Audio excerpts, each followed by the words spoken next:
আমার ছাদ বাগানে যে স্ট্রবেরি গাছগুলো লাগিয়েছি তার মধ্যে কিছু গাছের গোড়াটা এরকম মোটা হয়ে উঠছে। দেখে মনে হবে একটা স্ট্রবেরি গাছের গা দিয়ে অনেকগুলো নতুন স্ট্রবেরি গাছ তৈরি হচ্ছে। তবে এটা এরকমটা একেবারেই না। যখনই দেখবে স্ট্রবেরি গাছের গোড়াটা এরকম মোটা হয়েছে তখনই বুঝবে আর অল্প কিছুদিনের মধ্যে এই স্ট্রবেরি গাছে ফুল চলে আসবে। তবে স্ট্রবেরি গাছের ফুল আসার আগেই অনেকেই কিন্তু স্ট্রবেরি গাছের মালচিং করে দিচ্ছ।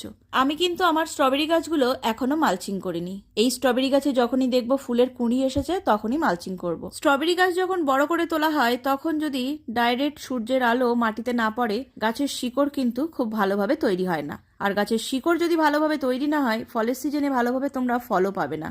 অনেক সময় অজানা কিছু কারণে অনেকেরই স্ট্রবেরি গাছ কিন্তু নষ্ট হয়ে যায়। গাছ রেডি হয়ে গেছে, গাছে ফুল চলে এসেছে, তারপরও গাছ নষ্ট হয়ে যাচ্ছে। এই তাড়াতাড়ি মালচিং করে দেওয়ার কারণেও কিন্তু অনেক সময় গাছ মরে যেতে পারে। আর স্ট্রবেরি গাছের মালচিং তো এই কারণেই করে ফুল আর ফলটা যাতে মাটির সাথে টাচ না হয়।